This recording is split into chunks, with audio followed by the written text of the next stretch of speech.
Hi guys. Did you know there's actually a psychological reason why we're obsessed with certain friends or romantic partners? I'm not talking about energy alignment, soulmates, or soul contracts, but it does have to do with your personal development. There are these two psychologists that came out with a few books in the 1970s. Their names are Hal and Sidra Stone. They gave a really good explanation for why we fall in love with people that we normally wouldn't choose for ourselves. And they even explain why we dislike certain people or see them as enemies. When I heard this philosophy, I was shocked because, in a way, it's kind of obvious. But yeah, it just made me see myself and all of my relationships in a whole new way. So, before I go into it, it's just important to know two psychological terms, and those are the persona and the self. So, everyone has a persona, and it's basically how we want to be perceived in the world. And we create this part of ourselves early in life based on our childhood or societal expectations. And another word for the persona is the ego. These terms can pretty much be used interchangeably. So if you've heard of the ego, you probably think of it as a bad thing. I know I did, but it gives us survival skills and helps us to protect ourselves when we're at a young and vulnerable age. So, the way it works is if you grew up in a household that was, say, very religious and didn't tolerate a lot of sexual expression, then growing up, you might have developed a persona that was very modest. Or, as another example, if you grew up in a home where your parents were very strict and didn't tolerate a lot of playfulness, you might have developed a persona that takes on a more serious tone. But not all of us develop the persona that our parents would like. Some children are more rebellious at a young age and they just want to take on a persona that's the complete opposite of their parents. It's interesting because this is where spirituality crosses into psychology. I mean, the fact that not all children turn out the same way, being brought up in the same environment, is kind of evidence that we already came here with unique sensibilities and temperaments. Even identical twins growing up in the same household will have completely different personas and they have the exact same DNA. So it's interesting. These two psychologists that I'm talking about were actually a little spiritual, and they felt like a part of who we are as a person must have something to do with either our soul or maybe even astrology. So the part of us that's underneath our ego in psychology is called the self. And Carl Jung basically used that term to describe our unique essence as individual people. Sometimes the self is referred to as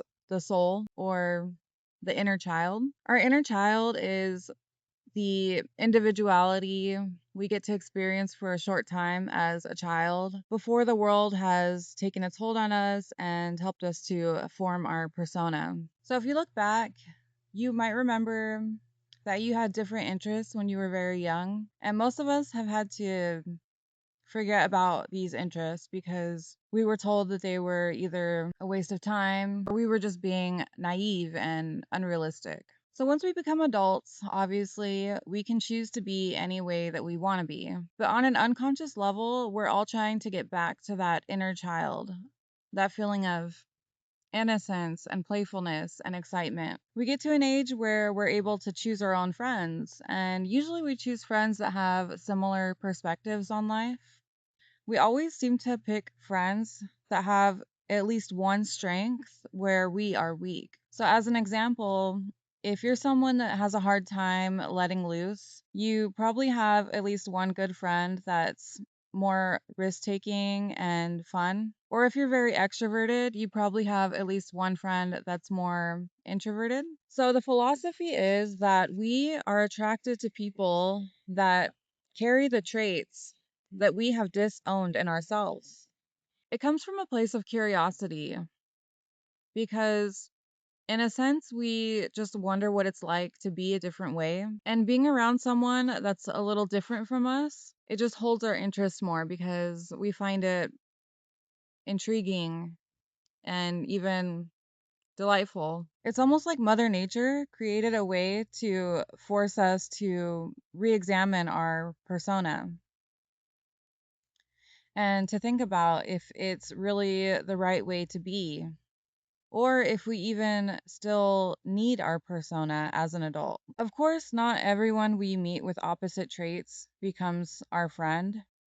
If we come across someone that has traits that we strongly despise, we're probably going to pass judgment on them, and we might even see them as enemies.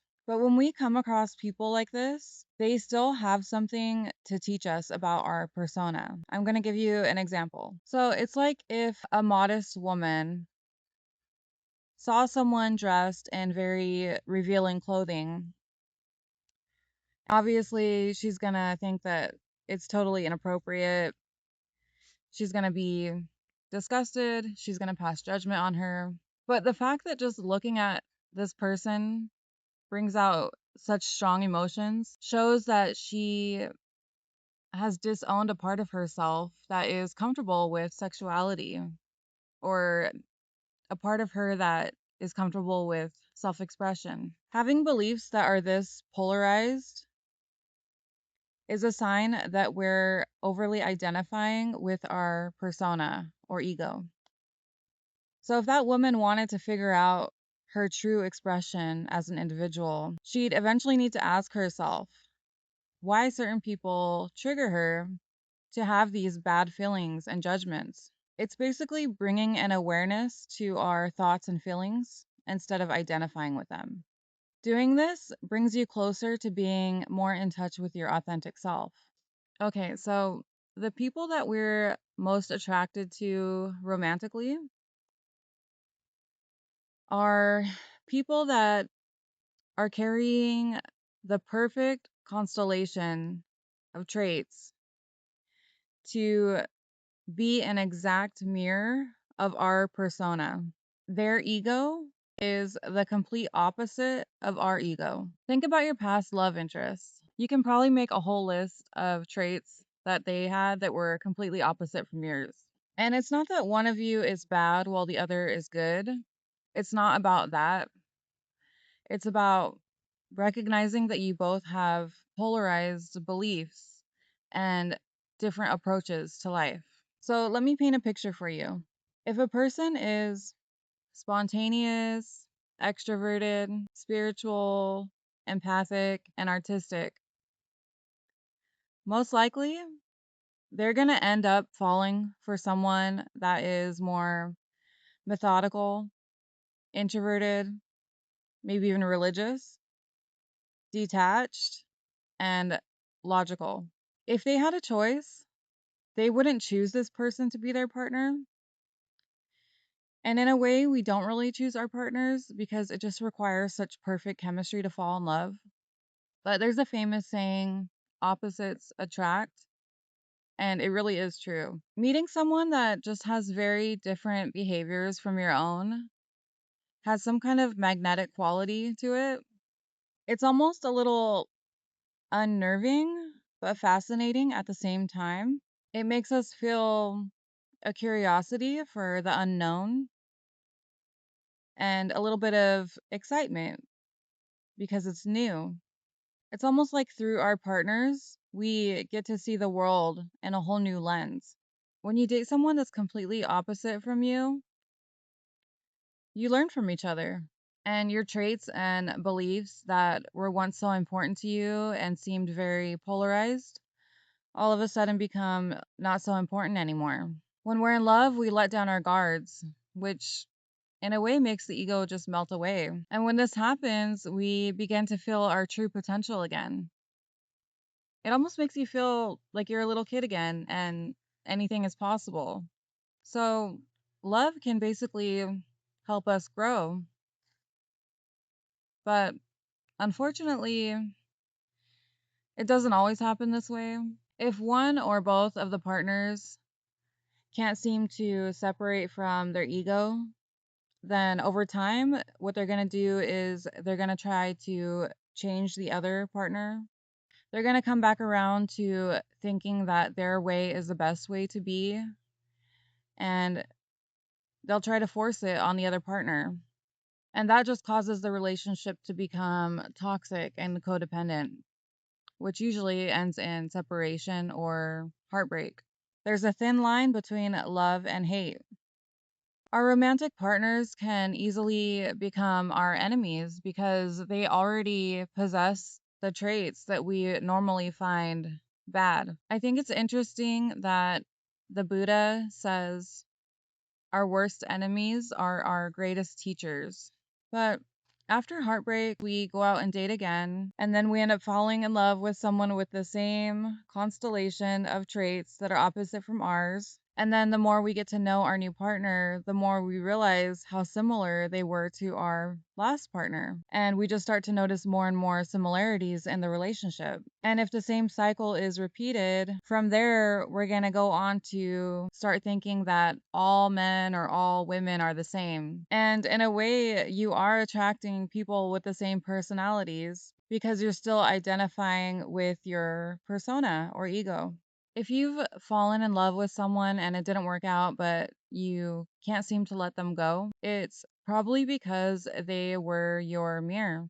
But at least knowing this, you can rest assured that you didn't miss out on a once in a lifetime chance with your twin flame or soulmate. You just happened to meet someone that helped you to peek behind the curtain of your ego. And that's why it's so hard to get over. There aren't many things in life that can be that moving to help us to see our real potential. And it's hard to forget someone that once made you feel like you could accomplish your wildest dreams. But you can work on developing this feeling without a partner. It's going to take a lot more inner strength without the love of someone else. But your inner child needs your love and care. Self love isn't about loving yourself as you are, it's about falling in love with your potential. It's easier said than done to get over an ex, but from my experience, it really can help to reflect on your past partner's traits that were so opposite from your own, and then think about how you can be a little more like them. That way, you can become more balanced, which is going to help you to be more present in life. I'm not saying to take on their bad traits, I'm only saying to think about their opposite traits and how you might be able to embrace those traits a little bit more. Doctors Hal and Sidra say that a common pairing that they have seen is where one partner is very personal while the other is very impersonal. This means that one of the partners is very open and empathic, while the other is more detached and cold. It might seem better to be more personal, but there are times in life where it's not always helpful to be this way. For example, in a professional setting like work, if you're too empathic and open to other people's energy and you get upset every time someone else gets upset, it's going to make it really hard for you to focus and concentrate on your work.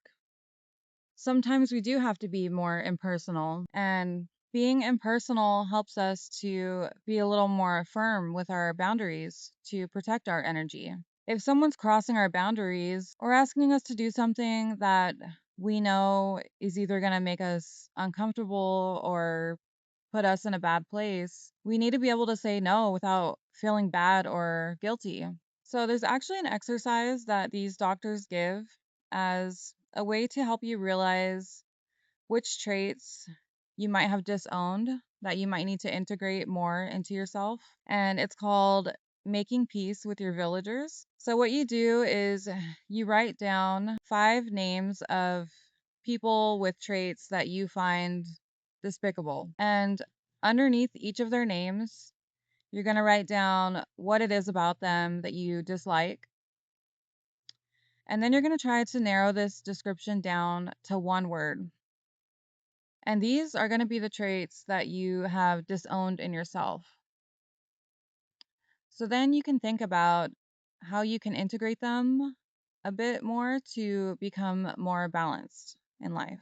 The good thing about doing this work is the next time you meet someone that you're attracted to, it's going to be someone that is also more in touch with their authentic self.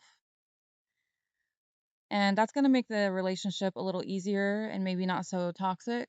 Every significant person in our lives has something to teach us about our persona. If we can stay open about what we can learn from them, it can bring us into more of a state of awareness, which can help us be more present with ourselves and come closer to expressing our authentic selves.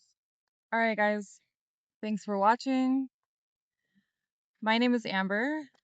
I post videos about spirituality, psychology, occult knowledge, and tarot. And I'm also a tarot reader. If you're interested in any of these things and you'd like to subscribe, I'd appreciate it. I hope you guys enjoyed this video essay. And thanks again for stopping by. Take care. Take care.